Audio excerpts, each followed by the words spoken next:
I'll talk to you later. Bye. Ugh.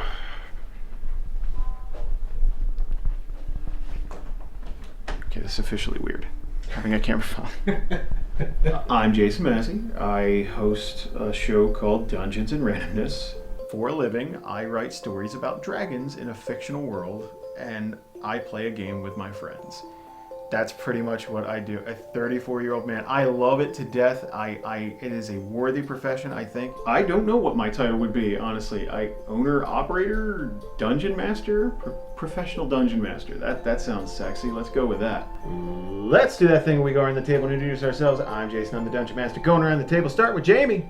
When people ask you the very simple questions like, oh, what do you do for a living? And you try to explain it to them, and most times they go, what's a podcast? That's getting less and less as the years go on. We are the #1 rated D&D podcast on iTunes. Someone would be like, oh, Dungeons and Dragons, what's that? Is that like Dungeons and Dragons thing? I'm like, yes. As a matter of fact, it is. It is the Dungeons and Dragons thing you need to hear. It's an audio drama. It's improv. It's Dungeons and Dragons. It's this amazing, compelling story. Everyone works together to create it. It's this fantastic experience in storytelling that really hasn't been done before. It's a real play D&D podcast. 4 groups of players playing D&D, but instead of them being little contained adventures, it's this long-standing campaign, all of them playing in the same world, in the same timeline, nothing's scripted. The whole thing is all improvised. We put out 1 episode a week and have been doing that pretty steady now for almost 4 years. So last time on the show, you set sail from Odysseia and you ended up fighting a Hydra at sea, which, by the way, you all did phenomenally well at fighting. Technically, I'm a writer. It's like, oh, what do you write? Oh, shit. Then it's I'm out of ground. I gotta tell them what it is, and most people just don't get it. You're gonna walk in, and everyone roll a perception check for me, please. Everybody's gonna see Graddock look extremely panicked, and it looks like he's going to get ready and make a run for it, and then he's going to see that it's you guys. He scared the hell out of me. What's wrong with you people? They asked me a very reasonable question. Eventually, it's like, how do you make a living at that? It's like, I don't know. I'm still figuring that out. We're working on it. I had a job. I had some measure of stability, and I gave all that up to try this. To most people, that's insane. I ran away to join the circus. That's kind of what I did as a grown man. In a period of my life when I should be worried about stability and insurance and settling down with someone and doing all the stuff in life that you start to do when you're in your 30s, like that this is who I'm going to be. I'm solidified. I moved cross country. I had no stability whatsoever, no income whatsoever. I saw something I wanted, and it's like, well, it'll work out. And that's the stuff you do when you're 24, not 34. It's not a big office, but I've always kind of wanted one that's just kind of surrounded with stuff that makes me comfortable while I'm doing this. Just like little bits of artwork and stuff, and tons of these little superhero action figures that I never actually play with, but like I collect stuff. We were in a hobby shop called Game Night in St. Louis, and I bought like board games and dice sets and stuff. I bought so much stuff, the bank called me. The conversation pretty much went, are you Jason Massey? Yeah, that's me. Are you aware that there have been a large amount of charges to your card in the last 24 hours? Yes, that was me. You spent $250 at a place called Game Night. Yes. Are you sure? And it didn't become about am I being ripped off anymore. It was like, are you sure this is what you want to do with your life, son? Is that what you want to do? The longer it went on, the more it's like, am I making the wrong life choices here? Maybe it kind of became a funny moment. This is my office, and I don't mean that in an ironic sense. I don't mean that in like a cutesy. This is my fucking office. This is where I go to work, and I do it all day long. This is my life. I treat this like a job, because it is.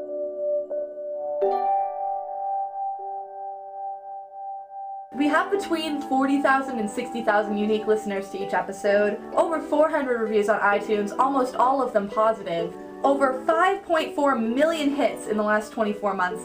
That has charted up every single month that we've been around, so I don't know, every time I think we're going to plateau, we don't. I'm pretty sure that this next year is going to be the biggest one we've had so far. We picked the right topic. We do it a different way than everybody else. This is definitely catching lightning in a bottle. When we first started playing, we started playing with a module.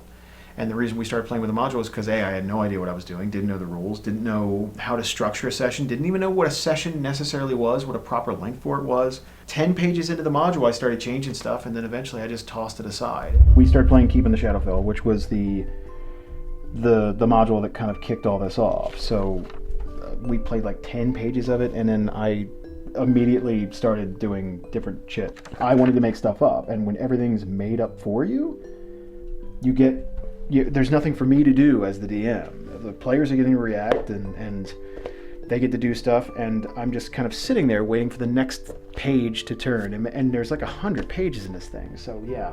The version of D&D I wanted to play wasn't just, okay, I got the new armor and the new sword, and I went and cut the orc's head off, and I'm the hero. It's, well, what happens after that? Like, did that orc have a family? That little module became a story about this huge race war, and Theia as a whole and all that. Theia is a planet that is comprised of several continents. A lot of them are smaller, like island-type continents. So far, we've only really seen the mainland, the one big continent that's been on the show since the beginning. Most of it is wilderness, scattered with a couple of like really livable areas, like towns and cities. Most of those are populated by humans, and then a few different races scattered in with them. So there's a couple of high fantasy elements, like magic does exist in the world. There are things like dragons and monsters and things like that, but for the most part, it's just kind of a gritty medieval place. There is a place where you probably shouldn't wander off the beaten path unless you can defend yourself. It's a harsh climate. I didn't want it to be a video game. And there's so many times where no matter how expansive the video game, how open, you're going to hit the wall eventually. There's an invisible wall that you can't pass, or there's something that you can't do. So I just obsessively started building this world, like, what would this look like? How would this interact with this? How would this layer in? How do these people get along? Do they get along? It's so much more fun to do the living, breathing world. It's so much more fun. And it had ideas pretty much since day one of DNR, and because I'm so terrified of being unprepared for something. That's a big fear.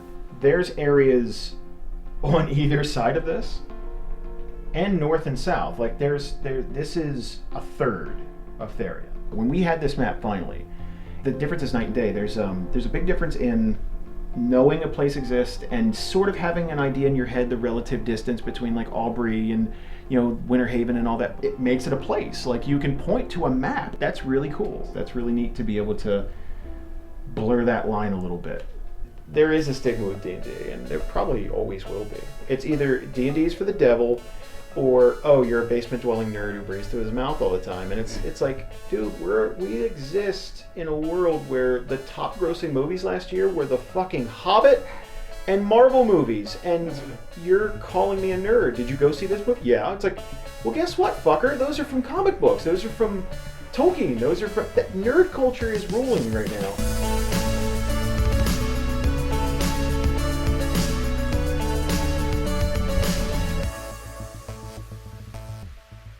Now, I've always wanted to play D&D. There's something about it that fascinated me, and I don't know what it is about it. I think it's the blending of story and gameplay. You can have things you want your character to do, but the dice have to cooperate. There's sort of a random element to it, and then you try it, and it's just fun. I don't know how else to describe it. Like, I didn't grow up with a lot of people. I didn't have a lot of friends growing up, so especially local people playing D&D. So I wanted to give it a shot, and we realized, okay, well, we could do it with a virtual tabletop. We could all jump on Skype, and we can give it a shot. Dungeons and Dragons is the basis of this. It's the foundation of absolutely everything we're doing, getting together, the rules, everything. Even the setting is very Dungeons and Dragons. My first experience with D&D was just playing a couple sessions with a friend, It was awesome. It was a lot of fun. It's what got me hooked. We didn't play more than 2 or 3 sessions, but they were all-day events, and it was fun. It's probably good I didn't have any experience with D&D coming into this, because I really had no pretext to what's going on now. It's pretty cool. I've been exposed to it my entire life. Back when I was a child, these 2 books were on my parents' shelf. The first game I can remember was when I played it with my sister in our bedroom, and the ass that we bought literally just because it was the word ass and we thought it was funny, turned out to be the mastermind behind the entire evil dungeon that we were going through. I used to play Dungeons & Dragons long ago, back in the day, first edition, second edition. I was absolutely immersed. I was the kind of kid who read the manual for every toy I ever got, so this was perfect. There were tables and charts and also imagination and creativity, and from that point I was completely hooked. I played Dungeons & Dragons like once before this, and I've always liked like RPG video games and stuff. It sounded fun to me. It sounded like an improv class, kind of. This show was my first exposure to D&D. This was my first true sit-down tabletop D&D experience. I had only ever played Dungeons & Dragons with my husband and my group of immediate friends that I had known since I was pretty much 10 years old. I love role-playing games. I've been playing them since I was 12 or 13 years old. I got started with Dungeons and Randomness because I got into a fight with my wife. She wanted to play Dungeons and Dragons, and I used to be a dungeon master, and I just said, no, it's too much work. Absolutely not. There's no way that this could possibly happen. And then I started cracking open the books and got back into it in about 30 seconds. I started doing research and listening to podcasts, and that's how I found Dungeons and Randomness. And then there was an open casting call. My sister and I were big fans, huge fans. She got me into it. And I guess Jason was looking for people for group 3. And then Jason hit me up and I freaked out, you know. I was invited to the show by Dan Phelps. We were fellow co-workers in retail together, and he knew that I liked Dungeons & Dragons. And so when the show started up, he was like, hey, we're doing this thing. And I said, that sounds like a blast. I actually binge listened all the way up until episode 80 something. And the first episode I caught up to was the one where Jason and Bree announced that they were looking for one female cast member. I don't believe in a standard, typical higher power, but that was meant to be. Jason started the Dungeons & Dragons thing, and Jason's like, you want to try this? And here we are. I joined the show after Jason sent me an email back in December 2013. I was completely ecstatic. I spent about an hour writing back maybe 2 sentences. Like, I was literally sitting on the floor. My boyfriend was playing World of Warcraft in his chair, and I kept asking him, like, does it sound okay? Does it sound okay? What I'm writing here, does it sound okay? I was live streaming Theriathon at work. Don't tell my bosses. There was such a passion, that there was such a story, that there was such a great interaction between the chat, between Jason, between the people playing, and everybody. It really inspired me. When you compare DNR to other podcasts, the intensity of effort that is put into DNR that Jason kind of brings forth from everybody with, his weird, geeky charisma really brings the podcast together and makes it something, that people love listening to, and it's one of the reasons that it's gotten so popular. The podcasting thing I've been doing for a little over 6 years.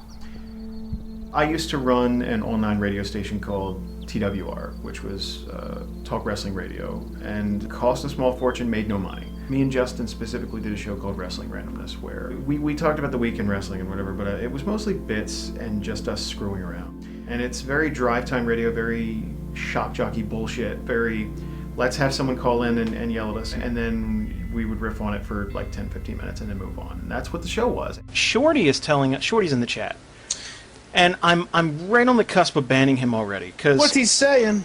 Well, let's see. He's like, oh man, what's your response to Mish talking shit on Shane on wrestling? First of all, I don't really listen to Wrestling Soup. Oh shit, that's Shane's problem. Yeah, it's not Shane's problem. No one it's, likes Shane. We stick up for our brethren, and then he's talking shit in the chat. I don't know. I'm 2 seconds away from getting rid of him. He's a vagina. We did it for 4 years. By the time we got to year 3, we realized we were not having fun. We were kind of miserable doing a wrestling show, and you can hear it in our voice. We hated it. Eventually, we all kind of fell out of love with wrestling. Like, I enjoyed doing podcasting, but I hated wrestling. You realize it's like, okay, we're not talking about something we're passionate about. We hate the process, and we hate the people we're interacting with. But it's something we worked so hard at that we didn't want to stop doing it. And eventually we realized, okay, if we don't want to do this necessarily, let's do something that'll kind of distract us and it would be bonus content for the site anyway. Jason wanted to do a D&D show, but for wrestling. It was going to be like we role play as wrestlers. Instead, he decided just to do a straight D&D show. So a bunch of people from the network all got together and did a D&D show, and that was episode 1. We figured no one would ever hear it, and in the beginning, no one did hear it. Let's start this whole thing off by introducing everyone. So I'm Jason. I'm going to be the DM here. Dan is playing, who are you playing? Duncan Joybottom. Jason? Sorry. It is pronounced Duncan Joybottom. Duncan is a dwarf bard. Tyler is going to be Thoral's Songsteel, which is that's the human ranger.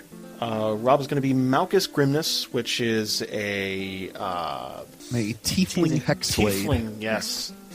And then there's Justin, who's going to be playing Jarek Ironhide.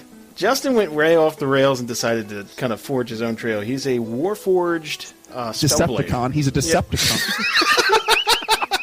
The first time we sat down to play, I printed out character sheets for Group 1. So that is the level 1 Malchus. That is the sort of an essentials character. He just made a Hexblade Warlock, and this is the original character sheet for Malchus, and the original character sheet for Ironhide and Thoral. Episode 1 is actually several sit-downs we had, kind of broken up. They were like hour and a half long little sessions. And it bombed hard. So I decided to toss it up in his own feed just to give it a shot. And within a week or two, we had like 40 or 50 listeners. And I was looking for any excuse to do it. Slowly but surely, I got more and more passionate about, DNR, and I got less and less passionate about TWR, Wrestling Randomness, all that.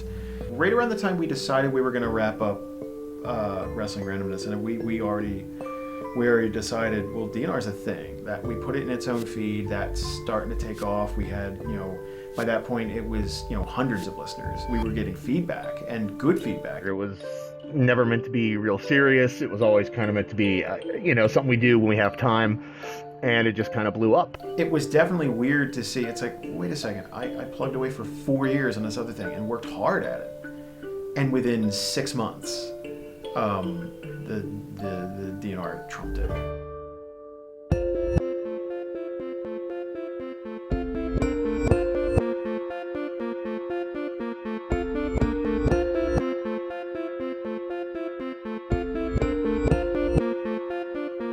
There's this chasing the dragon moment. It's a drug. When the first time you get people to react to something you've written, that became what I lived for, and I still do. They get wrapped up in the world, and it became, for just a split second, it became something at least real enough that they can get emotionally wrapped up, and that's like, I want that over and over and over again. That is the drug. What drew me to DNR in the first place was this mix of like hardcore roleplay, like really intense trying roleplay, not just kind of like embarrassed to roleplay. It's like, any really good movie, there's drama and then there's humor, and I think there's a good mix of that. And obviously the story's brilliant, but Jason doesn't need anybody telling him the story's brilliant anymore, because we all fucking know it. He does too. Sorry. I don't know, the story and the richness and the reality of Theia really grabbed onto me. It just felt like, I've got to try this. I need to be part of this in whatever ways I can. It's not like the other D&D podcasts out there. Not only do these parties all adventure in the same world, but they do so in ways that affect each other, having the consequences of one party's actions roll into the next party's adventure. One of the great things about it, that everybody gets to contribute. It's like this big live social experiment thing. The world itself is huge, and it's living and breathing. Having listened to some number of D&D actual play podcasts, there's a great many out there that are putting the seriousness of a story second to inside joking and out of character comments and that kind of stuff. And there's nothing wrong with that. But there's a lot of that out there. What we do is different than anything else out there. I don't think anybody else is doing what we're doing the way that we do it. I think what does separate us is our commitment to the story. At the end of the day, I think that's what we all agree is most important. DNR leans very heavily on, turning a D&D session through editing into some really good dramatic storytelling. The big thing is I wanted everyone to have a chance to tell a story. It's not just me expositing at players, and it's not just, it's a chance for every player to come into it telling their own story from a character's perspective, and then work together as a group to tell a larger story, and then the world kind of taking what they're doing and then telling a story back at them just through, the world being this big reactionary device. I just felt immediately connected with as soon as I started listening, just taken away. It's serious. Like, there's serious things at stake in this story.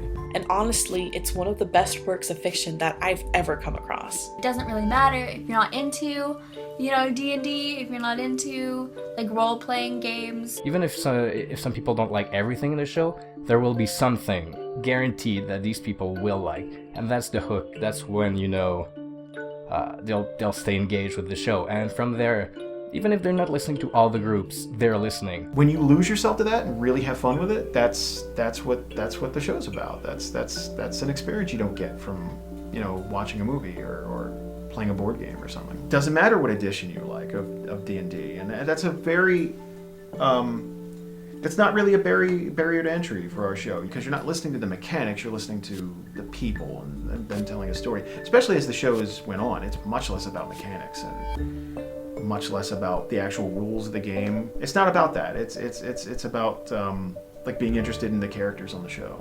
I play Elrath Beestinger. She is a halfling barbarian from Ebony Harbor. She is a huge ego compressed in a tiny, tiny body. I play Corey Forestkeeper, a Goliath Seeker. She has translucent blue eyes and is covered from head to toe with her lithoderms. Sora is short, being a halfling. She mostly uses a bow and arrow. She can be at times impulsive. I play Kaluna Vulgaris, the Wildin Shaman. They have bark for skin, and they have a bunch of plants growing on their upper body. Kaluna is an optimist. They tend to believe in the good in everything until proven otherwise. I play Diana Astroth on Group 1. She's a tiefling mage, very intelligent and good at strategy, not so good at interpersonal relations. The character is almost completely homebrew and unique to DNR. Apparently, when you're just the last living group member by seniority, you default to leader. I try to do my best. My current character, her name is Arena Stonebreaker. She is a mole paladin. She's tall, 6'4". She's very muscular. She has full plate armor and carries a sword and a shield. The first character I played was Jadzia Grace. She was a human warlock who worked with Overwatch, which was a very racist society. The character I'm playing now is Thantos, and she is a Githzerai Scion, where Jadzia is mousy and bookish. Thantos is very active and angry. I play Malchus Grimless, Tiefling Warlock. He has gone through a lot, and I think I would say he's changed a lot since his original, his inception. Ianrid's kind of loyal to a fault, and he's really into his friends, and that's what counts to him. Coming from where he was kind of sheepish at the beginning. He didn't really talk that much, and he was kind of shy. But now he's kind of headstrong. He takes charge a lot of the time. Erlith Grimness is the youngest sibling of the infamous Grimnesses. She has a mission given to her by her goddess. Erlith, as I have played her, has been a very introverted character, and now she's more confident. I play Acteronis, the Revenant Cleric. He's always wearing his trademark armor. After dying, he lost most of his memories. As he's starting to remember them, he built an ideal of himself, his ideas on good and evil, of who he was, of his past, and as they are now surfacing, we'll see where that leads him. Just like the whole chasing the dragon thing I mentioned earlier, there's this drug, and players get it too. They want that feeling of I nailed that shit. I did that. That was listeners are gonna flip. I really enjoy whenever I get to those moments when I feel what Merrick feels. There has to be some portion of you who could get into the mindset of that character and rationalize it at the very least. There's part of me that's Duncan. Duncan says the things that I would want to say in that situation. Una and I are very similar in that we're both angry people. Una does have a little bit of nice, but she's mostly that, hard, intense person. A lot of time I listen to like, you know, some really fucking heavy metal music to like pump me up to play Una because she's a heavy metal person. The only difference between me and Merrick, instead of armor, I'm usually wearing a burp cloth. That's basically it. I try to be the mother of every, you know, group that I'm in. I try to cook for people. I try to keep the peace. I definitely have my moments where I can turn into a werewolf, and I kind of like to be alone in the forest sometimes. I guess I'm Merrick, just no mustache. When you're role playing, there's this trust that it's improv. It's not there's that trust of being able to do a silly voice and be able to, and someone's not going to go, that was fucking stupid and why did you do that? We've created an environment where it's like karaoke. It's you're nervous, you're gonna go do this, but you're not gonna have someone stand up and it's like, well, that was shitty. You're not gonna get that. Her cloak is just whipping around in the wind, and So what you're saying is I look awesome. I'm saying you look badass. Yes, this is Okay, cool. Yeah. I'm like Batman. Yes. A tiny female black Batman. Yes, which I'm sure there's a fucking version of because there's like 90 Batmen now. I'm sorry, that's not. That's a. Recording a session is really, really fun. Like, there's no other way to say it. I get to sit down with my friends. We get to tell a story. Before each recording, I am always, always, always anxious and terrified. I have a mini panic attack before each and every show, and I don't think that'll ever stop. There's a solid minute where I'm like, oh my god, okay. The same worry I have about the show, the listeners for the show, I have for the people playing, that I'm going to pitch some stuff at them, I think it's good, and they're going to go, this is awful. Like, what are you doing? This is, it's the same basic fear. I'm always nervous. There's always the chance that I mess something up. There's always the chance that I will completely forget something or completely fudge something up that I should do. Nothing scares me. I am the bravest. No, you don't want to let anybody down. You really don't. And I think that's the scariest part, is like, what if this session sucks? You really want to get it right. You know, you don't want to mess up at all. It's also a lot of fun. When I record, at least, I consider the show being a show more than a D&D game, which means that every time I sit down, I have stage anxiety. You don't want to bring down the bar of what the other cast members do, of what the other players in Group 2 do. I love my team so much. I don't want to bring them down with like bad performance, even though I should just be playing D&D. We all want to tell like a really, really good story for everyone out there. I want it to be entertaining, and I want things to keep moving. I want it to be enjoyable. I just kind of get in the zone, and I don't really think about the fact that, oh yeah, there's going to be a bunch of people listening to this. We get together, hey everybody, let's start playing, and then we start playing and we see where it's going to go. So it's truly improvised, but we're playing. I mean, we know our characters, we know what their motivations are, so it's not just improv out of nowhere, it's improv with a basis. There's very, very rare times, if any, that I can really think of, that we've sat down and been like, I want to do this. The party and I are both throwing things at each other that we can't plan for, and that's where the improv of it comes in. And then there's whatever the dice do. It's mainly how the parties react to it, how those characters react to it. It's cool that this interactive world helps develop the characters as well. So I don't have a set in stone idea.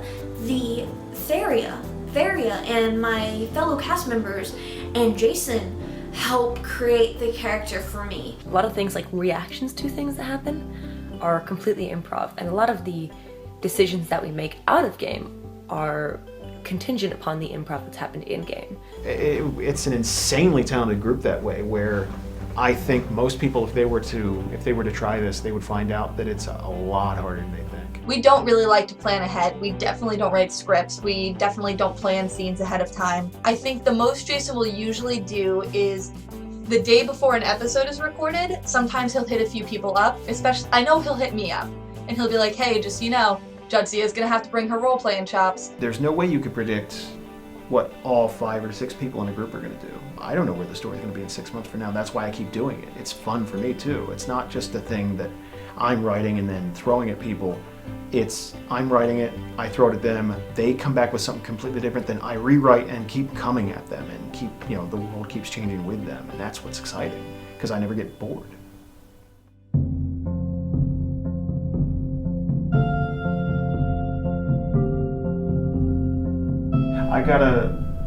I'll try and edit that. That'll be great Monday content, because we're gonna need Monday content. Because episode 100 is not gonna be done for at least a month. Me and Bree were talking, and it's like, okay, well, as long as we can just get the sessions in normally, it'll be fine. And ever since we said that, we totally cursed ourselves, because it has not worked out that way at all. Tomorrow is the first bit that we're recording for episode 100. It involves all the groups. Group 1 is the biggest hurdle right now. If we can just get those guys in the can and organize for just a few hours to get that session recorded, we're good. I'll have no problem with group 2 and 3 as far as recording a session goes. That'll be fine. But yeah, we'll see how that goes. Group 1, it is a pack of sled dogs, all pulling in a different direction. That is the best way I can describe what Group 1 is, how it is to record with them. And the same thing that makes them awesome is the same thing that murders my soul a little bit each time I play with him. His name is Merle. He's been just eyeballing Yenward the entire time. Look, I think you guys should just beat it the fuck out of town, you know? I don't like you in here. I don't want you in here. So you should just go. You own the place? No, I don't own the fucking place. Alright, then you can get the fuck to stepping, because I'm staying. That's an intimidate check. That's an intimidate check. Man, That is you guys definitely- really want to set this on fire, don't you? All right, what's going to happen right now is him and his boys, they are going to attack you. Draconis, your turn. All right. First of all, I am going to conjure a fireball. You seriously going to cast fireball in here? Yes. Dude, you're Okay. gonna kill us all. Don't. No. We'll see what happens. This building is mostly constructed of wood, as are most buildings in Theia. And this is going to erupt within the building. We're gonna burn this entire town down, by the way. And that wouldn't be that bad. True. That's what Group 1 brings to this. They're not afraid to take swings at stuff, even when they're pretty sure it's going to kill. Okay, so guys, here's what I'm thinking. What if we take 3 of the ropes, tie them together, tie me to one end, and the other 3 of you stay back and hold on in case this bridge falls, and I'll go across. You can hear the boards crack underneath of you. You can feel them shifting. I want you to make an athletics check of 10. Roll. 3. Oh my god. The board splits underneath of you. Okay. And you start to fall through. Oh no, that's not good. Oh no! Oh, that's not good. You watch Duncan sail through the bridge, and all you hear is him screaming as the rope is pulled from Jarek's hand, whips down to the hole in which he fell through, and then plummets through that hole. So we don't even get to keep the rope. I'm glad you guys think it's funny that I'm done. And then no one fucking was like, hey, maybe that's not such a good idea. Everyone's like, yeah, get the We're fuck not the rest- one that said, tie this rope around me. Bah, I'm going to go right out there. I'm fucking dead. I can't play anymore. I'm done. Well, that doesn't mean you can't. You have no healer, and it's over. This is the most pissed off I think I've ever heard. I'm fucking dead. I'm fucking dead, and you think it's great. You think it's hilarious. You know what? What a great fucking roleplay this is. Not one person was like, shit, he's dead, guys. Nothing. No, because we're getting an earful of it. They're hanging out in a brothel. They're trying to score drugs somewhere in the town, and they end up setting the place on fire. And like everything about that was Group 1. Have you ever tried to put shoes on like a 2-year-old? Like that's what we're recording Group 1 sessions like most of the time. Certainly there were some challenges. If you've listened to the time where Malchus and Ironhide are in the same party, you'll know full well what I'm talking about. I noticed you barked back at him, you savage, mindless automaton. That's all you know how to do. Either escalate the situation or run a sword through it. That's why I'm in the group, to make those kind of decisions. And this was the time and the place for shit-talking a nobleman? He was nothing. He was a guardsman. He was the captain of the guards before. You will shut your metal face! I'm the one that spoke up. You didn't have half the chrome that I did. Bro. Jason, I think we're starting next session with me trying to kill Ironhide. Or at least put We're going to start next session. As much as that was challenging and sometimes frustrating, it created some great moments for listening, and certainly You know, that's kind of what D&D is with improv, right? You never know if you're going to get a funny scene or a frustrating scene or what when you start role-playing, whether it's with NPCs or with other player characters. I could either have the most fun I've ever had or the worst time I've ever had. So we're in the middle of recording the session. Recording with Group 1 is the most frustrating part of my job. Getting them to focus and pay attention to anything for more than 5 seconds at a time. Yeah, I'm gonna try to get this session, and I'm not walking away until we have a session. So, but it works somehow. Somehow they just keep falling up the hill. I don't know how that works, but they do. You could tell we've been friends for a long time. I think that's why a lot of people like them. It's nice to hang out with people who kind of just feel like your buddies, and you listen to them, and Group 1 is the closest we have to just sitting around the table and having a game that's just for us, but it just happens to be recorded. Those guys are having fun, and you can tell. There's no comeuppance for this group. Let me recap and then ask you a question. It started out as Redneck is fucking with you, and then now there's a big fight with everybody. Building is on fire. What do you want to do? Like, do you want to help put out this Group 1, ladies and gentlemen?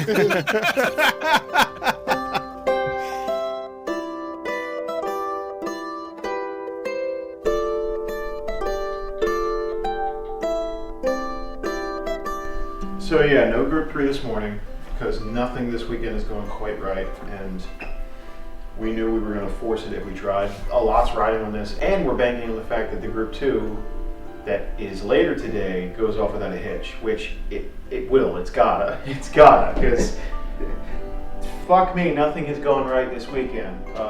Now I'm waiting for Hurricane to randomly crop up, or swarm of locusts. Power outage, something, maybe something mundane like a power outage, but yeah.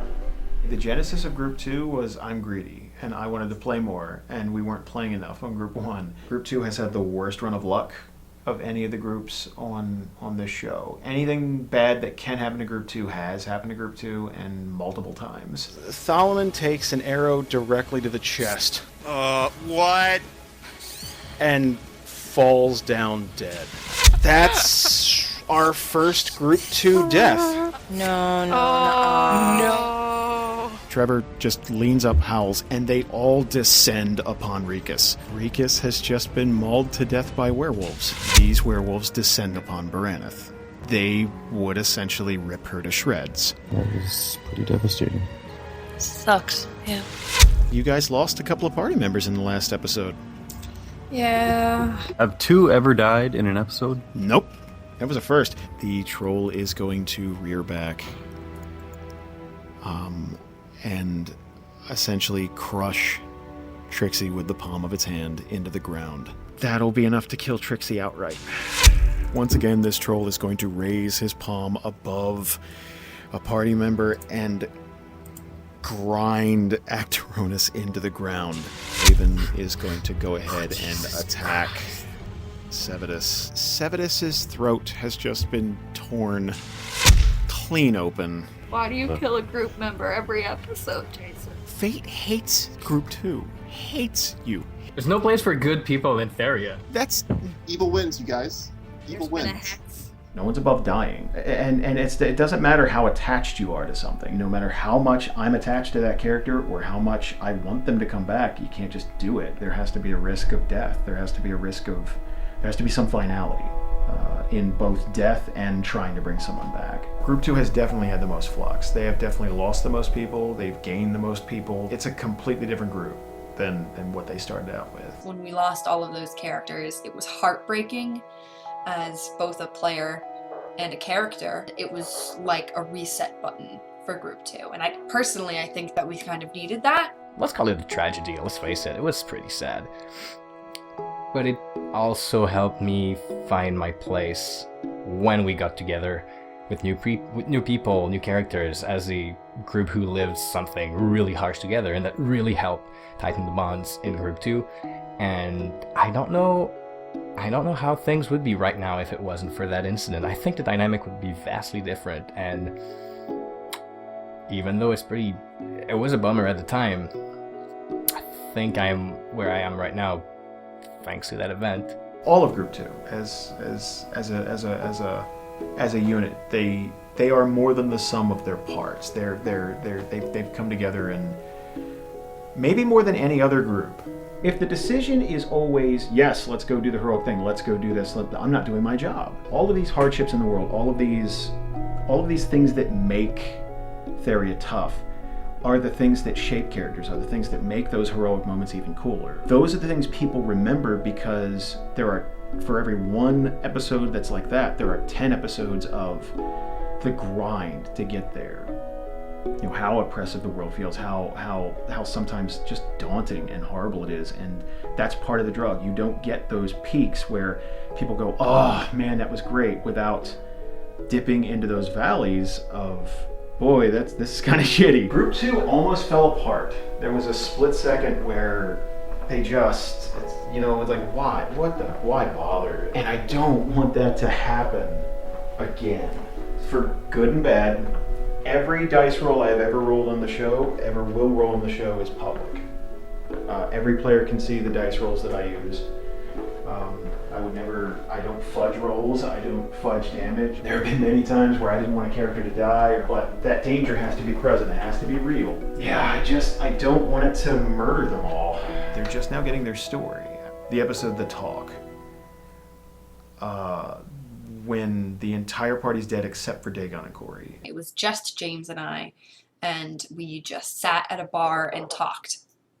And I think that was really good for myself, because I was still a pretty new player to DNR, so I hadn't really been able to explore Corey's deeper stuff. Without looking at Corey, he's just going to ask, would you mind if I told you a story? When I was 15 years old, I was at home in my family's estate. I saw something I'll never forget. An enormous black cloud is really the only way I can describe it, lumbering up over the city walls. Before I knew it, I turned around and I was engulfed in this darkness. And that was it. When I woke up, I was back inside, but there was no one around. No servants, no children. Everyone was gone. Did you ever find out what it was? Corey, I've been sidetracked for too long. I need to continue my search. I need to find answers. That was the first time where I feel like Group 2 had a mission statement. Like they had something they wanted to get done, something they wanted to go accomplish. What are you trying to do? She's gonna start to trace the lines on her skin. There's a custom. On your name day, your lithoderms are to be read, and you're supposed to find your place within the community. The Skywatchers tried to read me, and were unable to do so. Help me understand. They couldn't read your lithoderms. It's never happened in the known history that we have, no. I suppose that is my one goal. I'd like to know what my true purpose on this world is. What if I knew of someone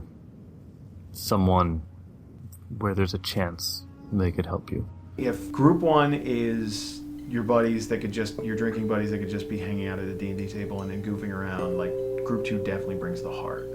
They're the ones that you feel for. They're the underdogs of Theia. You want them to succeed on some level. I want them to have a win. I do. I really want Group 2 to have a win. They deserve it. But I can't hand them a win. Like, it's got to be a legitimate thing. Hollow victory is not a victory. They'll feel accomplished, one way or the other, and whoever's left in the group when they get there.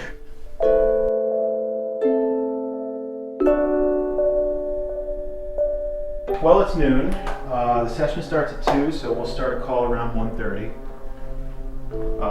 Planes will go overhead, hopefully the entire session, so I'll have to mute consistently. Before every session, I wear a hole in my floor, fucking pacing and thinking about it, and then, I'm going over everything I wrote in my head now and second guessing all of it, as per usual.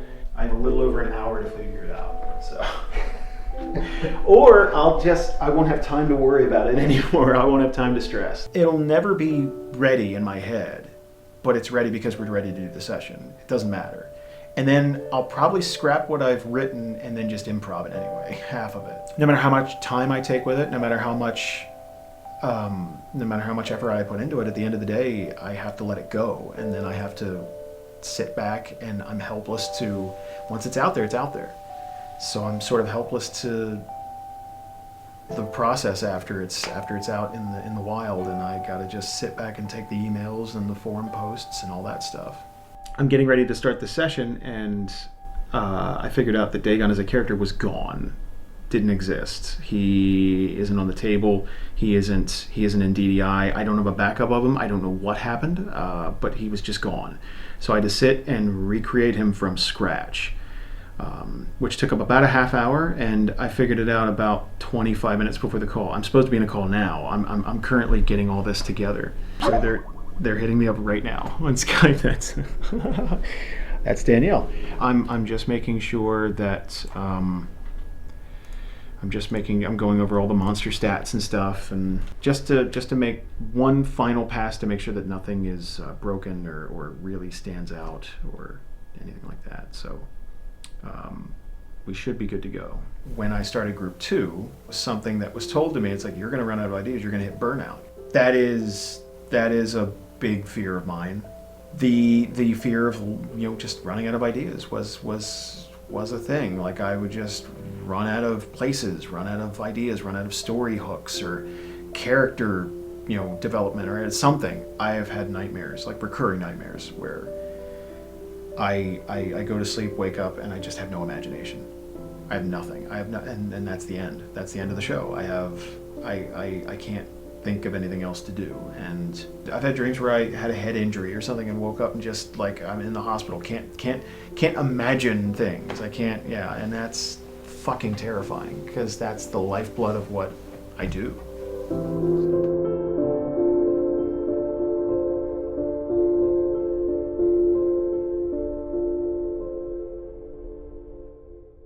One of the big reasons I wanted to do Group 3 was I got to a point where it's like juggling, and it's like, okay, well, I'm good at juggling this much.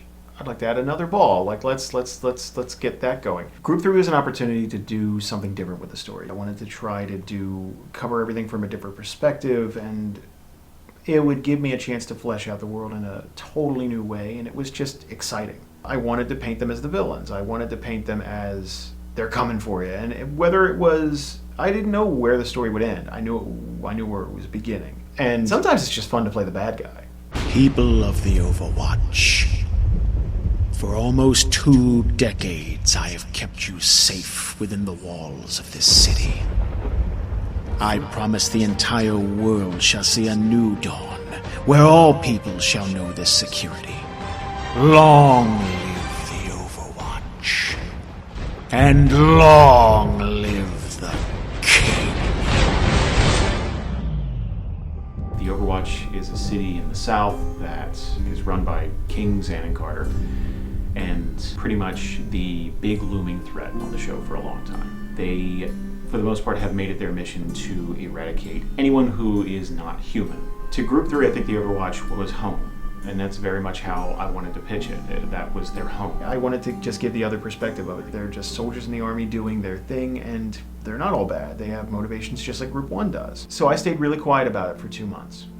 And during the 2 months, I slowly started getting people together. I emailed people in secret. I got them in private Skype calls. No one on the cast knew about it. The day we had the surprise It's Group 3 thing in the feed was right around the time the cast found out there was a Group 3. That went poorly.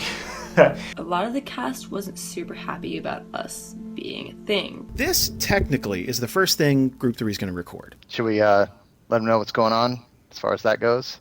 Oh, dude, cat's out of the bag. Like as far as like that. All right, stuff. I'll lay it down then. We are from Overwatch. We are part of an elite squadron sent by some upper that likely reports directly to Carter. There you go. Thank you. Father Carter. Yeah. They came in unwelcome. The fans hated them. They They had to deal with a lot of shit. There were definitely some people who were just like, what the fuck is this? Who are these people? What are you doing? Oh no, these new cast members, and also, they're the bad guys. The group members who just didn't want them there, it didn't matter how I would have done it, they didn't want them there. Which kind of backfired because instead of them coming in as the bad guys, they came in as the underdogs. We want the listeners to like you. You really want the listeners to like you. Overall, I think we've won them over. At least most of them. It's one of those hindsight is 20/20 moments where that was the wrong way to do that. That was the wrong way to do it. The surprising the cast with it, but they took that and they won over listeners eventually. It felt less like we were playing a game and more like we were telling a story. And there just happened to be dice rolls and shit. If group 1 is your buddies and group 2 is the heart, group 3 is the role play. The times when DNR shines is when two characters are just talking and you learn about them, or you learn about how they're reacting to the world. Things like that develop the characters and develop the world. That's what I live for in DNR. Kaluna would probably just be sitting there and just sort of watching Merrick, and just sort of out of the blue they'd be like, "Are you okay?" Merrick will sort of drop his hands a little bit and drop what he's working on slightly and be like, "Yes, I guess." Kaluna's gonna give him a weak, sort of wobbly smile, and they'll say, "We're not okay either." We learned, growing up, that Wilden are never alone, because we always have each other.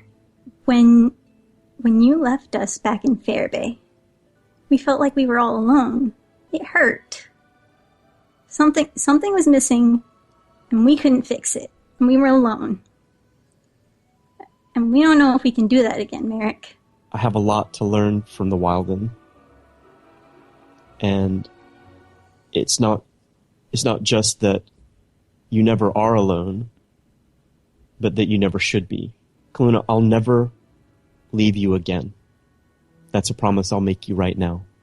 How's that? We know we're not good at common. You know too. And maybe there's a different word. We know you taught us that this word is used for families, but we love you, Merrick. And they're gonna hug him. I cannot imagine for a second that Merrick's not just gonna sort of burst into tears, like happy tears. And he'll just hug Kaluna and he'll say, I love you too. I'll never leave. Okay? Okay. As soon as I found out it was going to end up being Group 3, I was over the moon. Just super excited. I really am still super excited to be part of Group 3, because it's the best group. There's one thing that Group 3 did. They really fleshed out their characters, and that was something really, really cool to see.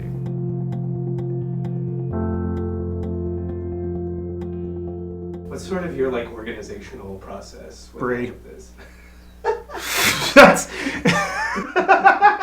I am in charge of scheduling all of the groups. I follow up with every single player, which that's over 20 people. Twitch games, newsletters, all of that, that's all me plugging into the calendar. Pretty much anytime anyone gets together to play, that's because Bree is in every group chat, working with everyone on the show, getting all their schedules together. I very much need everything to be in order and everything to be sorted and everything to be named and put away properly.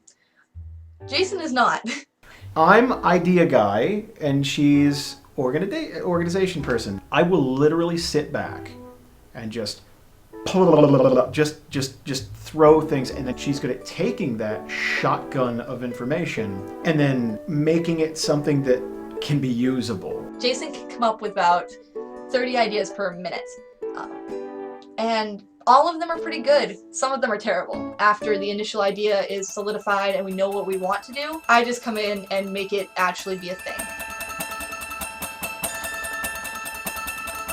Part of that is that she's just good at organization. She's a spreadsheet kind of person.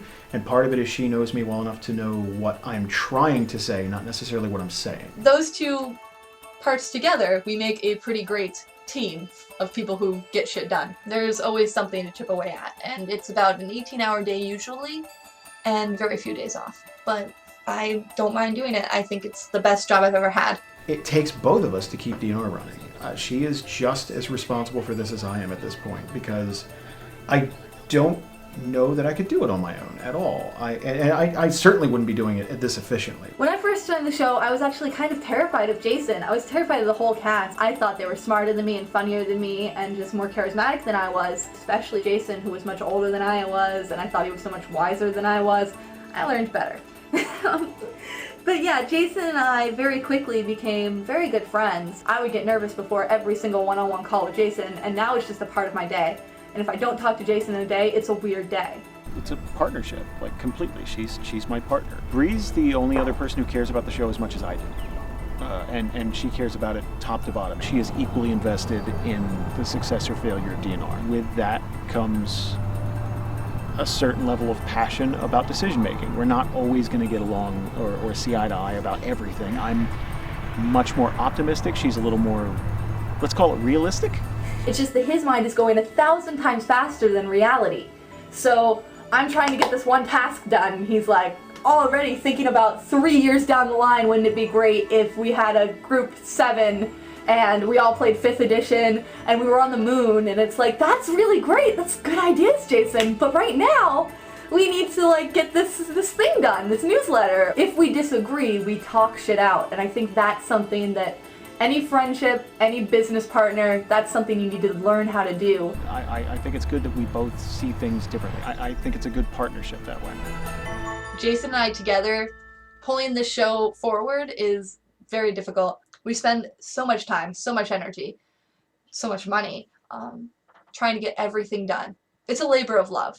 It really is. We were having a particularly bad day, and I said something to her along the lines of, how much do you think you'd have to get paid for this to be, to put up with this headache? How much would be worth it? And she very calmly, like quickly, came back with like this really nice compliment. Like, well, I get to work with you know, a really close friend, and this is like a pleasure. So I'm good right now. DNR kind of saved my life. I know a lot of people have said that, and it's true. I was in a pretty miserable place. I was working a job I hated, and I didn't have any friends. I wasn't very happy before DNR. I, at the time, was becoming increasingly more depressed, I guess is the word, just depressed. It was getting bad. I was working in a frozen factory in Jersey. It's April 11th. Been stuck in this freezer now for a while working. It was bad. I hated my job. I hated where I lived. I hated the whole thing. DNR was kind of the escape for that. That's one of the reasons I was so attached to it and just put so much time into it. I would work by myself for about a 12-hour shift, and 3 of those hours I got to spend listening to DNR. And already that was pretty much what got me through the day. In real life situations, I'm scared a lot. And it's nice to have a character who also fears things, but faces them. You know, if Jadzia can fight her little outer demons, then maybe I can fight the inner ones. That's so fucking lame, but that's honestly how I feel, and I don't think I've ever actually said that out loud.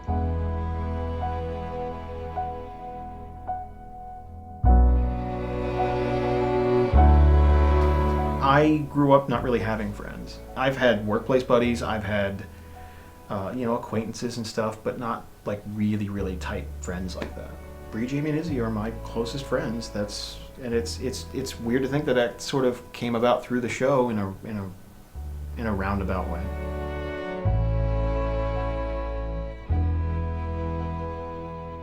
It's been the best job I've ever had because I get to work with my best fucking friend. And then during the Kickstarter, I think, is when we really bonded because we were trying to work everything out. We were in Missouri at the time. There was this big get-together where the cast met up and we hung out. And at the time, I was living off my savings, which wasn't much. I had lost my job a month previous. Jason started thinking about this really seriously in terms of the thing that he wanted to do completely, solely, and that's it. So from there, it started to expand. I sort of pitched it to everybody and told them what I wanted to do. And without missing a beat, Bree, Jamie, and Izzy jumped right onto it. That's how the Kickstarter began. Jason and I started working on the Kickstarter thing, and At the time, I didn't even think about it as a job. I just wanted to help out. We had a couple of Skype calls with people, and they figured, oh, 10 grand, that's realistic. The fact that it was $20,000 was the realistic number I came up with in my head. I can move with that, I can have some sort of nest egg to get started, and I can hear it in their voice. The sound that they all pretty much made was, okay. The Kickstarter was like a whirlwind of insanity, because a lot of the time it was Jason freaking out, being like, we're not gonna make the goal, we're not gonna make the goal, oh my god, we're not gonna make it. So a lot of it was me being like, Jason, calm the fuck down, like, people love this, it's gonna be fine. And it was basically me, Jamie, Izzy, and Jason just trying to make this Kickstarter come together. Every aspect of it, they helped plan it, they helped execute it, they helped keep it organized, they helped respond to people and plug it nonstop.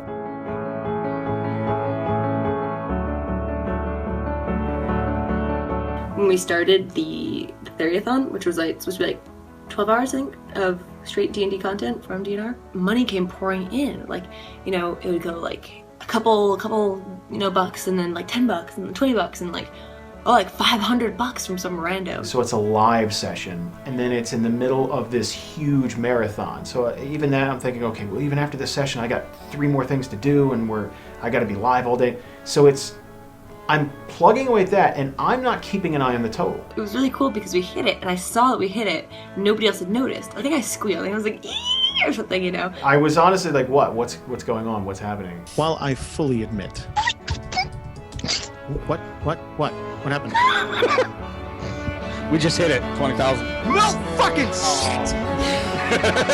Yep. Yeah! Holy shit. Hitting the goal was great, and it was like this cool join moment. It was live. Like, you start flashing forward, it's like, that's it. Like, I can do this. This is something that, it is sustainable. We can do this. We all were clapping, cheering, you know. Jason started crying. Oh. That I don't even have fucking words for that. Thank you doesn't really seem to cover it. You guys turned up in force, and at 4 p.m. today, we still have 8 hours of streaming at least to do, and you guys have already got us up to 20,000. You have afforded me a new life. Thank you so much. I'm indebted to each and every one of you, and I don't really know what else to say. Thank you. And that was a really honest moment. That was one of the greatest moments of my life.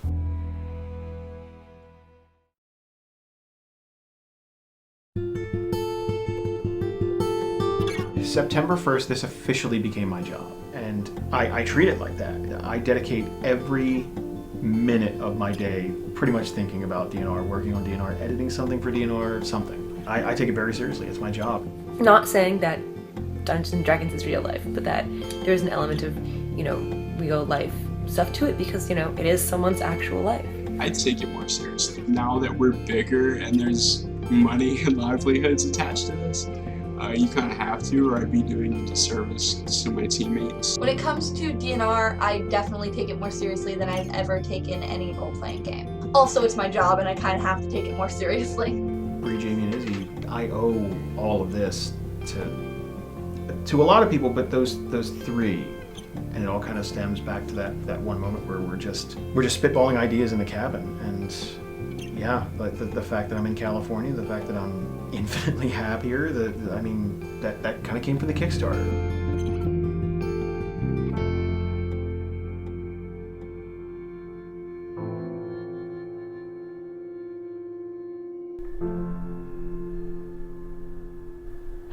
Okay, let's fix this problem, then we'll back up and we'll go to the next problem. Okay, Danielle, do me a favor. Let's walk through this. What version of Windows do you have? Do you know? Alex? You live pretty close to me. Would you murder me? If I asked you as a friend, would you kill me? Just for the weekend. Just like Monday, I gotta get back to work. This weekend has just been AIDS. It really just, I'm out of descriptors. It's AIDS. What are you thinking right now? How it all fell apart.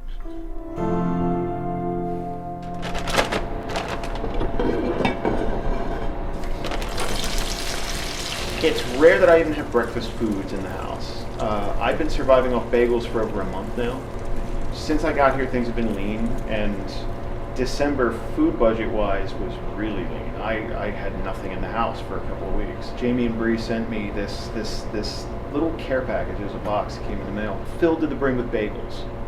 Just tons of bagels, all sizes, fucking varieties and everything. And it was just like, it was such a sweet thing that it's like, okay, well now firstly, A, I can eat, and B, aw. That's way more food than my body's used to getting. When I first got here in October, it was really lean. I had no income and it was a little bleak. So it's like 3:30 in the morning, something like that. I can't really sleep. I had to have my car voluntarily repossessed today. That was the first major setback since moving to California. And that is part of the problem with what I do. Both of us would just get into a call, and there was more silence than I'd ever heard, and there was also more tension and anxiety than we've ever had. We had a very frank conversation about where we were at. It's a conversation where two people sit and lie to each other very nicely. It's like, it's gonna be great. It'll be okay. We're gonna be okay. But really, you're thinking, how the fuck are we gonna do this? It was dismal. It was completely... I felt like we were in a hole that we were never gonna crawl out of. If I were on the outside looking in on someone who just got $25,000, I would probably figure the same thing that people have figured about me, that I have $25,000.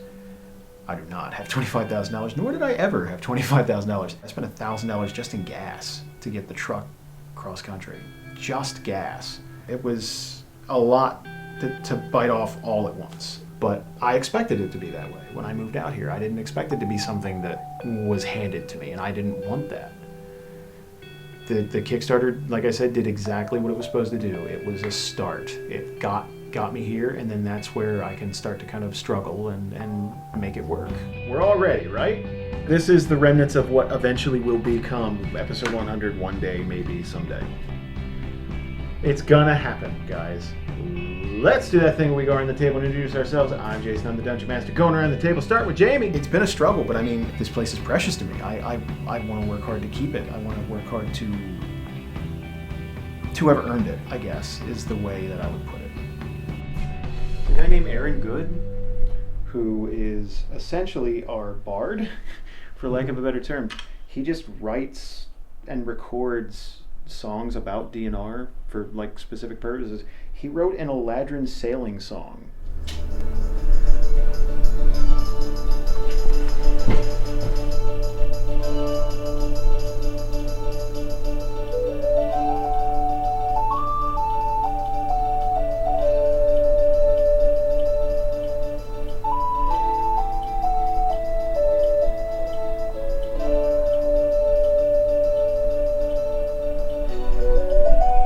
That's just fucking awesome, man.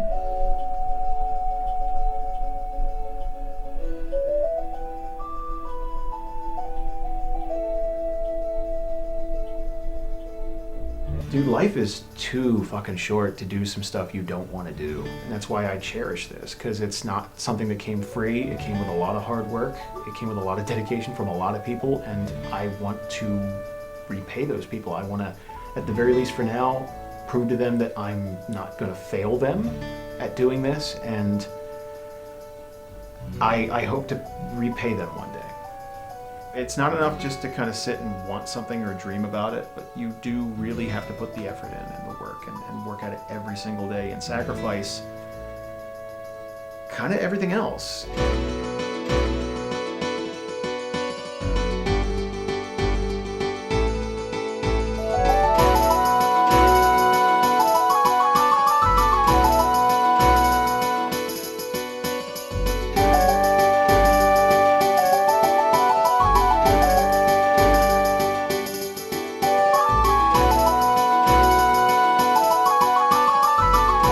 Getting ready to do, Bree? We're about to go to the con. Say hi, Jason. Hi. It's really exciting that DNR gets to go to Dragon Con. It's kind of clear proof that we're on the right track, we're doing the right things, people want it, they want more. It's amazing. The big leagues, in my mind, it's like, oh man. I think one really great thing about Dragon Con is getting the DNR name out there. It exposes us to a broader audience. It has a certain legitimizing power. Going to DragonCon is going to help us meet new people, new fans, new creators. What do you think of everything so far? It's super cool. I'm excited. We were scared about money, but now we're here, and it's all definitely worth it. This is the room you're going to be doing your panel in. How's that make you feel? I'd rather not think about it at the moment. But how does it make you feel? Nervous and What do you think about it? petrified and worried. And now it's a real thing instead of it being like future Jason's problem. It's Jason today's problem. Wow. DNR being at DragonCon is really cool. It's definitely a good thing. The podcast's getting more out there for one, but really it's all about a chance to meet the fans. We ran into more listeners than I thought we were going to. Yeah, I think I thought if it happened 2-3 times, it's like, wow, that's really cool. we took over like a fourth of the room dude. that we were in, which was awesome. There was a ton of people there, and it was just. It was so awesome. Why do you listen to the show?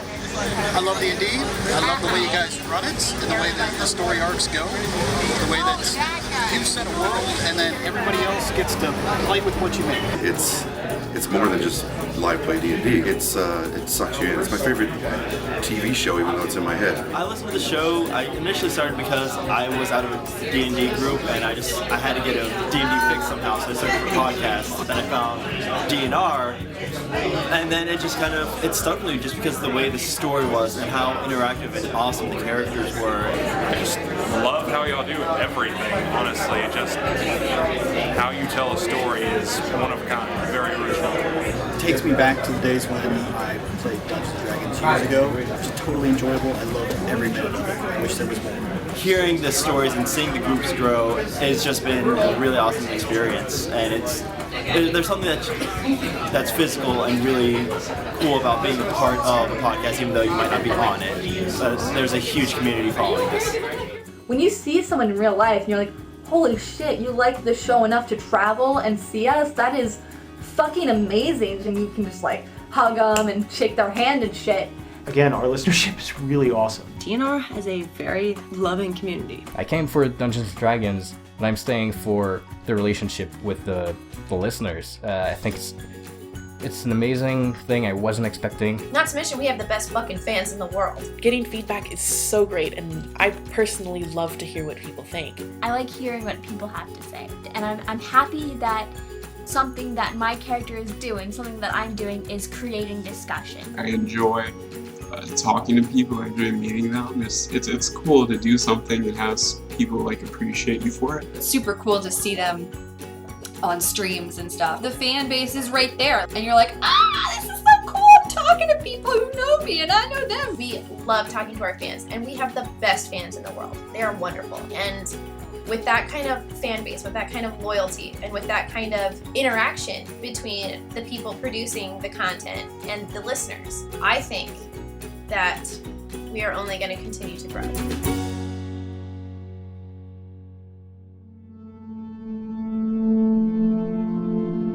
Today's the panel, and yeah, I have no idea what to expect, because I thought going to more panels would kind of give us like an idea of like, hey, this is what we're going to be doing, the general the general feel of it. And no, not even a little bit. I'll be filming more shit today, lots of shit today, because we're gonna see people and it's gonna be awesome. Yes, we are. And you're gonna do a great job on that panel. You are. Smile. Positive. It's gonna be fun. It's gonna be a great panel. You gotta entertain people for an hour, and they're awesome people because they're our fans. Well, yeah. So, like. Yeah. But that's why you're stressing about it, because you want to do the best. Yes. For them, and we will.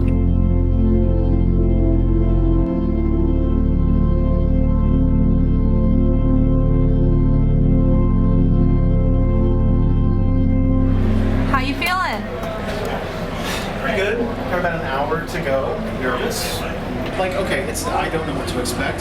So it's after this is done, it's like, oh, that wasn't so bad. Right now, I'm thinking of every horrible thing that could possibly go wrong. Do you want to list them for the fans? My mic doesn't work or works too well, so I just blast into people's ears, or there's no moderator, and I'm the one who's kind of actually host the thing. I forget every name of everything I've ever Created, thought up. Forget the word created? Yes, Do that? like that. Good start.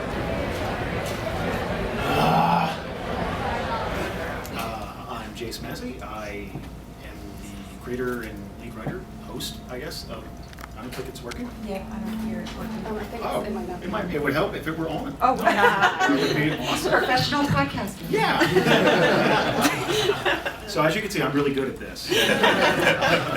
I'm Jason Massey, for those who didn't hear. I am the creator and host of Dungeons and Randomness, which is a live play D&D podcast, which is more focused on story than mechanics. I've been doing podcasting for a little over 5.5 years. The actual show that we're working on now is about 3.5 years old, almost 4 in April. I've been doing this professionally, like just this, for the last year, and it has been a lovely and nerve-wracking experience.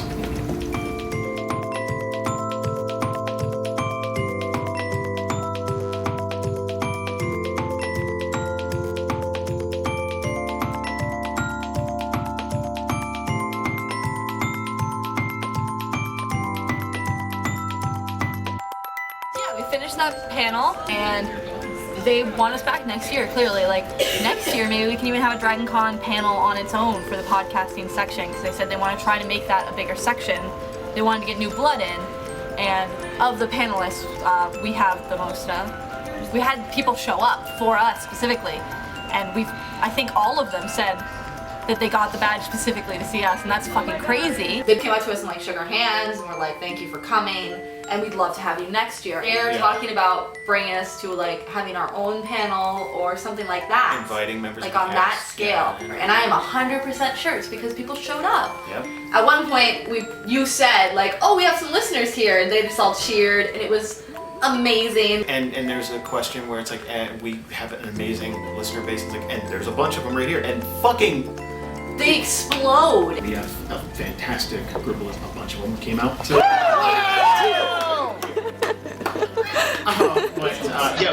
we have a massive, fantastic community of awesome, supportive people who have helped us from day one. I don't know why, but they We love you, Jason.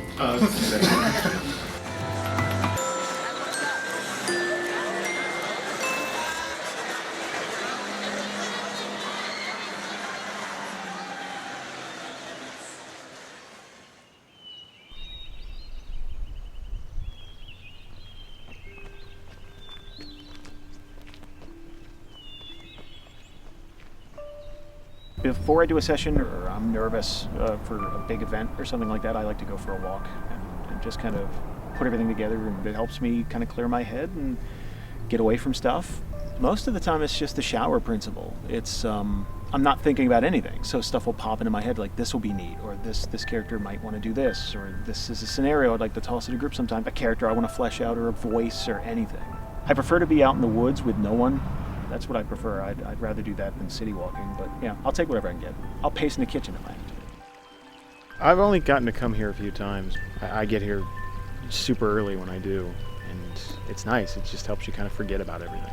You know, the phone really doesn't get reception.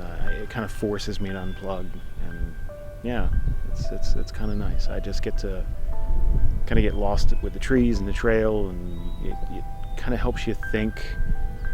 Specifically in our world, because that's what, I mean, you look at this and it's like, well, I imagine that's what a lot of the parties have seen, like hiking over hills and going through forests and stuff like that. It kind of helps you think in their mindset and what they might be seeing, and then you kind of dot the landscape with horrible creatures that, you know, so yeah.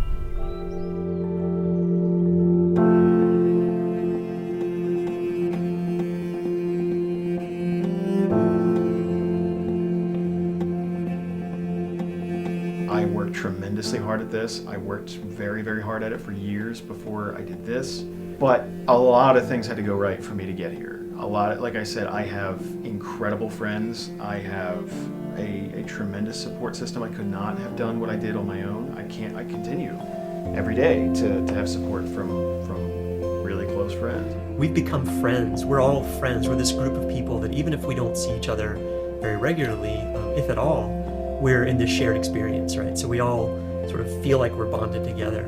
It's been really good for my life, I guess.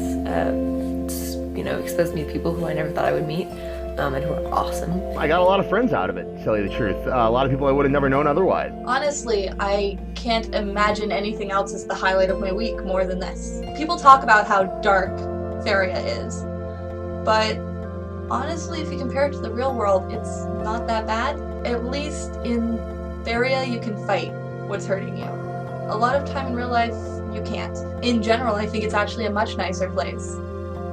And maybe that's because there's so much fighting you out there that you just don't want to fight the people in here. DNR gives me kind of a creative outlet that I wouldn't have otherwise. Now with DNR, I can kind of express myself a little bit and do something fun. It's given me the one focus for a hobby that I started whenever I was 7 years old, and now I get that fix every time we play, and I'm excited to listen to all the other groups. So it's just become this one focus of just delight, I guess, in my life. We've created a world. Jason's modest, but he's doing things that Tolkien and some of the greatest writers of all time have done in creating a real, living, breathing world that exists and has its own backstories, has its own culture, has its own legends. I'm just proud of the show in general, honestly. I'm proud of every fucking thing we do, because it's pretty goddamn awesome. We are both very proud of how much DNR has grown, even in just my time on it, but I can imagine for Jason, it's almost mind-blowing how big it's gotten. DNR is something utterly unique, and that deserves to be recognized. I'm a firm believer in if you want something bad enough and you work hard enough at it, the odds are incrementally better that you'll get it and it'll work out. Jason's a really hard worker. It's just a characteristic of his personality. Like, if he picks something up and he gets, obsessive about it, he will not let it go. For better or for worse, that has translated into a extremely successful podcast. Dude, there's totally days where I'm tired and don't want to do this. And it's even that, it's like, fuck you, get up, let's go. Like, this is not going to get done unless you do it, so let's go. And it's just keep going every week, keep going. And it sounds like a grind, but it's not, because we love doing it. I mean, from the moment I wake up to about an hour before I go to bed, working on DNR. And even when we aren't in calls, even when I'm getting other stuff done, I'm thinking about DNR. So it takes up a huge chunk of my life. But I wouldn't have it any other way. Honestly, like I said earlier, this is the most fulfilling job I've ever had. Jason and I both really, really, really care about this show. Everything we do and put in the feed, I sort of see that as like a little time capsule, and you don't want to put something in there that you're not proud of. While you are tired and you didn't sleep the night before and you haven't eaten yet and you have 20 more projects on your plate to do that day, you're not going to remember that in 6 months. That episode will be there though in 6 months for people to hear. Me and Tom joked about it one night, and it's like, man, can you imagine if we started doing DNR in 2009 when I started doing wrestling randomness? Like, can you imagine if we had been doing this for as long as we did that? It's easy to say I would go back and change something, but we had to start the way we did. It's learning from mistakes. You could see the difference between episode 1 of DNR and episode 100. I joined in January of 2014, and since then I've seen it grow enormously. It's crazy how popular we've gotten in the last year. To be honest, I'm surprised it's gotten as big as it has. I'm glad, it's awesome. I don't think there's a limit to how big DNR can get. I think it's just getting bigger and bigger and bigger. Every month, more people listen. Every episode, more people listen. And that is crazy. I think it's going to get bigger. I honestly do. Our fan base gets bigger every time. Our episodes get better each time they come out. There was about 1,000 likes on Facebook when I first started listening. Now we're at over 10,000. It's crazy. It's a testament to how hard Jason and everyone on the show have worked to make it this entertaining, unpredictable, exciting thing that it is. The amount of effort, the amount of time, work, passion that Jason puts into it, that Bree puts into it, that everybody puts into this podcast, we're only going to continue to get better. DNR has been like a dream come true. And it's not a lucrative dream. And it's not a non-stressful dream. It's not a relaxing dream on any level. But it is something that I've always wanted, that I didn't know I wanted. I wanted to be a writer, and I still do.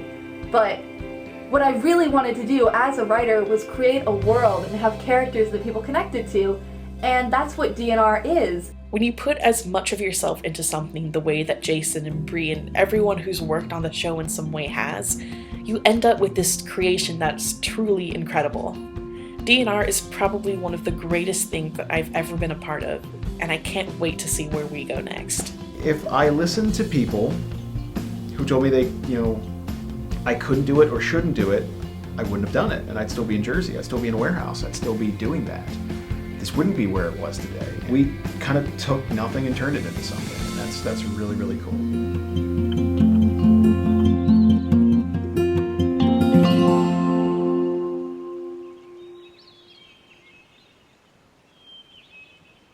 Looking out at all that, it's tough to imagine me ever getting to be here, because it's a couple of years ago I was in Jersey and I wasn't going to get to leave, and I never want to take something for like this for granted, either working on the show or being in a place like this or any of that, because it didn't feel like a possibility just a couple of short years ago.